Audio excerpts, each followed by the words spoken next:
Bonjour à tous, je suis donc Charlotte Bozek, première vice-présidente de l'ISNAR-IMG, l'intersyndicale nationale autonome représentative des internes de médecine générale, et je vous remercie d'avoir donné l'occasion aux étudiants de porter leur avis sur la phase d'approfondissement. La réforme du troisième cycle des études médicales est encadrée par l'article 12 du 12 avril 2017 et a permis la création de 3 phases. Il me manque une diapo, c'est pas grave. Donc une phase 1 dite socle, la phase 2 dite d'approfondissement et la phase de consolidation qui ne concerne pas les internes de médecine générale. La phase d'approfondissement dure donc 2 ans dans l'internat de médecine générale et encadre la réalisation des stages suivants: le stage de médecine adulte, le stage en santé de la femme, le stage en santé de l'enfant et le SASPAS obligatoire en 5e ou 6e semestre. Selon le décret du 25 novembre 2016 relatif à l'organisation du troisième cycle des études de médecine, la phase d'approfondissement est décrite comme correspondant à l'acquisition approfondie des connaissances et des compétences nécessaires à l'exercice de la spécialité suivie, en passant notamment par la construction du projet pédagogique pour permettre la confrontation aux différentes populations que l'interne aura à prendre en charge en tant que médecin généraliste, c'est-à-dire de la naissance à la mort du patient. La réforme du troisième cycle a apporté une certaine rigidité à la maquette et c'est pour cela que nous aimerions le retour du stage libre afin d'apporter un peu de souplesse et de favoriser les projets professionnels, sachant que ce stage libre pourrait être réfléchi comme un stage ambulatoire afin de faire découvrir différents types d'exercices.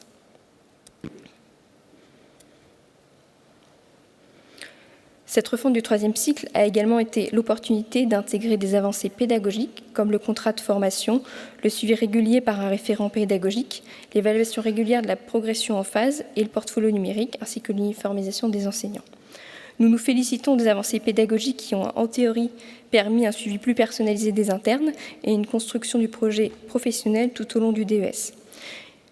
Comme l'a dit Madame Pagnon, il ne faut pas oublier l'importance du recrutement des MSU et des enseignants en médecine générale qui restent encore très inférieurs à d'autres spécialités, 1 pour 80 contre 1 enseignant pour 10 étudiants dans d'autres spécialités. À travers notre réseau, nous constatons régulièrement que toutes les subdivisions ne sont pas soumises aux mêmes exigences et demandes de la part de leurs départements de médecine générale respectifs. C'est dans cette optique d'uniformisation des pratiques que nos administrateurs et que nos internes, surtout, ont demandé de réfléchir sur la phase d'évaluation afin de limiter les disparités intersubdivisions. Concernant le portfolio, je ne m'attarderai pas trop longtemps sur le sujet, étant donné l'intervention qui va suivre sur le sujet en particulier, mais les internes souhaitent un portfolio informatisé et uniformisé à l'échelle nationale, qui soit pensé comme un outil simple d'utilisation afin de compiler les travaux de recherche de l'interne. Concernant la trace d'apprentissage, il existe une grande diversité des types de production écrite demandées, que ce soit sous forme de RSCA, de récits tels que les SCRE, les travaux écrits pour les groupes d'échange de pratiques et ainsi de suite, ainsi que par leur nombre, avec de grandes disparités encore, qui peuvent parfois mettre certains internes en difficulté. Dans un objectif de lisibilité, encore une fois, nous souhaiterions une uniformité de ces demandes. C'est pourquoi nous avons proposé éventuellement d'exiger au maximum un RSCA par semestre au niveau réglementaire. Également, pour pouvoir évaluer ces RSCA de façon uniforme, nous aimerions que les tuteurs utilisent de façon systématique la grille d'évaluation des RSCA qui a été validée par le CNGE. Pour laisser un peu de souplesse aux organisations locales et aux différents formats exigés par les DMG, nous aimerions également valoriser les travaux non obligatoires, peu importe leur forme, comme il peut exister parfois sous forme de vidéos ou de projets innovants. Le souhait de pouvoir enrichir son portfolio avec des participations à des congrès, des tests de lecture ou encore au travers de l'engagement associatif a également été plébiscité par les internes. Pour l'acquisition de compétences, nous voulions attirer votre attention sur la nécessité de ne pas confondre les modalités de validation de la phase d'approfondissement et celles de validation du DES de médecine générale. En effet, avec un internat en 3 ans, les 2 événements tombent actuellement au même moment dans le cursus, mais les 2 modalités proposées doivent pouvoir être transposables et indépendantes de l'évolution de la maquette. Ainsi, l'entretien à la fin de chaque phase doit pouvoir proposer un accompagnement et une identification des difficultés de l'interne, ainsi qu'un accompagnement dans son travail de thèse et la construction de son projet professionnel. Idéalement, la phase socle se base sur la spécialité médicale, la découverte de l'exercice, alors que la phase d'approfondissement doit montrer un réel intérêt dans la construction du projet personnel. Sur le sujet des compétences, il existe encore une fois de nombreuses disparités sur la manière de valider les champs de compétences de la fameuse Marguerite. Nous souhaiterions voir concrétiser la création d'un référentiel de compétences uniformisé à l'échelle nationale en support de la validation des compétences à acquérir au cours du DES de médecine générale, ainsi que la validation de familles de situations grâce à la participation à des cours spécifiques de DS. Bien entendu, afin de ne pas pénaliser les internes, aucun changement des modalités de validation de la formation ne doit se faire au cours d'une phase en cours. Il serait également intéressant de discuter de la place du tuteur de l'interne dans les différentes phases, mais encore une fois, les pratiques sont très différentes d'une subdivision à l'autre.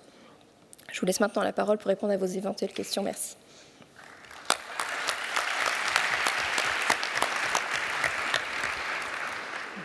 Bonjour. Aurélie Chanceski, faculté de médecine de Marseille. Là. J'ai une question. Pourquoi, dans les traces de apprentissage que vous avez dit être multiples et complexes, ce qui est vrai, et dépendantes des DMG, la proposition a été d'un seul RSCA par semestre, alors qu'il me semble que pour le coup, le RSCA est le modèle le plus uniforme et le fait a priori dans toutes les facultés. Donc je me demandais, vu que l'objectif était de limiter la multiplicité des traces différentes, pourquoi est-ce que c'était sur le RSCA que c'était placé votre limite, alors que de mon point de vue, j'ai l'impression que c'est pour le coup le plus simple et le plus uniforme. Alors notre idée, c'était de se dire qu'en fait, en fonction des départements de médecine générale, il y a un certain nombre de travaux écrits qui sont exigés de façon obligatoire.